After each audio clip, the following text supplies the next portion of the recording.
Alright, so we're going to take a look at the Triceraton Infantryman and Roadkill Rodney. Obviously I already opened it already, so I just wanted to show off the package here. One thing I noticed actually is that these newer figures, they have the old school Teenage Mutant Ninja Turtles logo. See, the original NECA figures, as you'll see, had like a more updated version.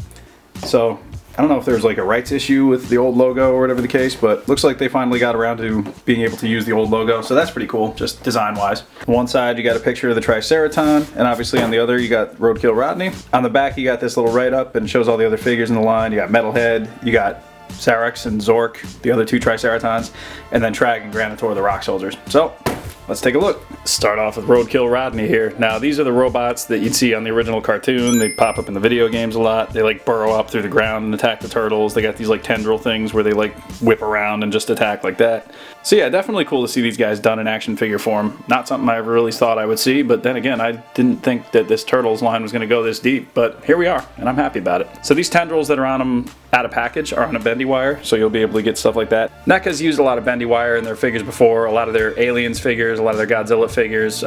They've popped up from time to time. So it definitely works. I think it suits this figure pretty nicely. As we move down to the wheel, he's got a little swivel there, so he could like move side to side or like front to back, whatever. The wheel does spin, but it's not like something where you could just like flick it and have it just continue spinning. It's not like that. Reason it's a little rigid is because you'll notice in the bottom there's a hole. That's so you can plug it into a stand and have him just like standing upright. So that way he's not just like trying to balance on like a ball, because he would just obviously, that'd be what you'd get. The top part of his head does come off, which we'll get to in a minute, but that's just what that looks like. You take his little hat off.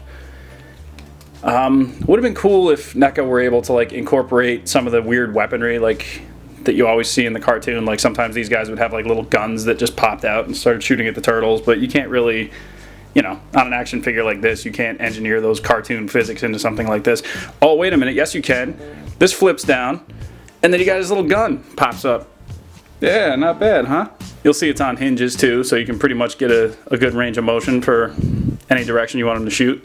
And then it just folds right back up and pops back inside. How awesome is that?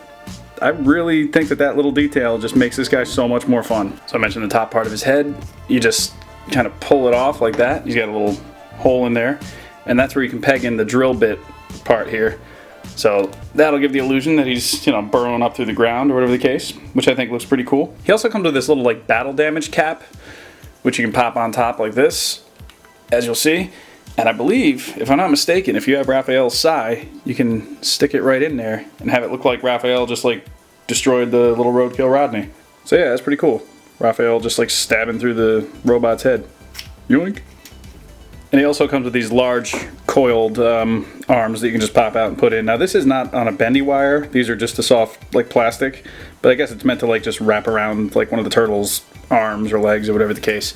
And to pop that in, you just pull those out. You'll see there's a little hole right there. And you just pop this in. And you're set to go. Now as I mentioned before, there's a little hole at the bottom there. You just plug this base in. You'll see there's a little peg. I don't know if you can see it on camera, but there's a small peg inside this flame effect that you just push right on into the hole on the bottom of the wheel. And, you know, you have to adjust the wheel probably. But now it looks like he's like accelerating forward, or you can, you know, spin it sideways and have him like drifting on by or whatever you want to do. But this will allow you to like put the figure down and balance it. So as you can see, Rodney's got Raphael pretty well wrapped up here.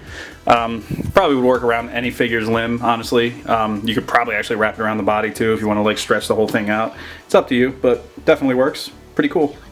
And lastly, Rodney comes with this little piece of like burrowed up ground. The idea is that you lay this down on the ground, and then if you got the drill head on him, you can just pop the drill head off, just like at the neck like that. And then you just pop it. You'll see that there's a peg that fits inside there like that. And the idea is you put them together and it looks like he's burrowing up out of the ground. So that's a really cool little display feature. If you have like a brown base, it'll look like he's just burrowing up through the ground like, I don't know, like Diglett. This is pretty sweet though. I definitely appreciate that NECA went the extra mile here and did this. So there he is, like burrowing up out of the ground. Obviously it's going to look better if the ground is the same color, like tan, as this. But yeah, still pretty cool. So I definitely think these Roadkill Rodneys are cool. And I say these Roadkill Rodneys because you get two in the set. Yeah, that's right. Everything I've showed you, you get 2 of. It's just a nice way to get you a little bit more bang for your buck, I guess. The Ninja Turtles 2-pack sets at Target are about 52 bucks a piece. So, I mean, they are a little costly, but the fact that you get 2, well, so the fact that you get 2 actually helps you, like, I don't know, justify the purchase a little bit. Oh, that's right, we got a Triceraton to talk about. Let's get to him. So here's a look at the Triceraton Infantryman. As he comes out of the package, he comes with 2, like, open hands, and you have to put his tail on, which is like a softer, more rubbery plastic. NECA recommends you heat up the plastic before you do that, a little hot water, same as they would with like Leatherhead or Godzilla or any of their other figures. But I had no problem getting mine in, honestly. The one thing I noticed about this Triceraton in particular is that when I went to move him out of package for the first time, he actually moved pretty well, like right away. It seems like he's made of like a little bit more softer, more pliable plastic than, let's say, you know, Bebop and Rocksteady. And here he is, just by the way, for size comparison, you can see Bebop and Rocksteady are pretty big boys, but the Triceraton actually is bigger than even both of them. So that's pretty cool.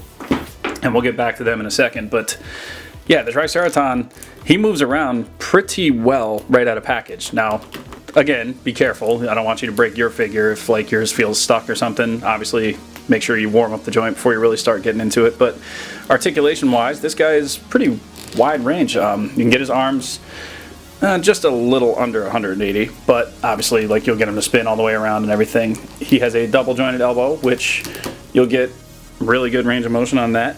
He has obviously the hinges and the swivels in his wrists, and popping the hands out on mine was no problem, so we'll show you all the extra hands and stuff too.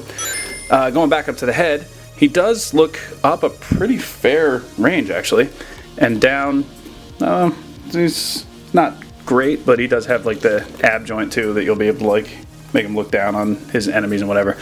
And plus, it's really cool that you'll be able to get him in like hunched over poses and like looking forward. I don't know. I like weird dinosaur characters. That's pretty cool. There is a ball joint on the inside, but it's kind of hindered by this like armor overlay piece, which by the way is painted really well. I love this animated aesthetic that they do for the cartoon line. Does spin though, which is nice. At the legs, you're going to be able to get basically a split out of them, which is cool. Forward, you're going to get about probably that much forward. As far as back goes, not a whole lot because you've got the tail and everything back there too, but you do get a little bit. Got double jointed knee, which will give you a decent range. Nothing like mind-blowing or anything, but it's pretty good for a big guy like this. And then at the toes, no, not the toes, but the feet, he does have hinges in the ankles, which is, they seem like they work pretty well. And obviously you got your ankle rocker, so you can balance him, put him in pretty much any pose.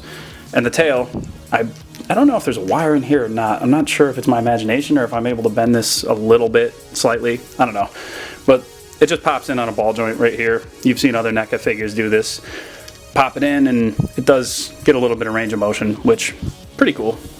And it pops out too. So just, you know, be ready for that. And off camera, I actually just plug this right back in, no problem. I didn't have to heat it up or anything, so I'm thinking that, yeah, they must have used a different kind of plastic on these, because moving NECA figures around and popping parts on and off has been difficult in the past in other figures, and I think maybe they are making moves to make that not the case anymore. Nice.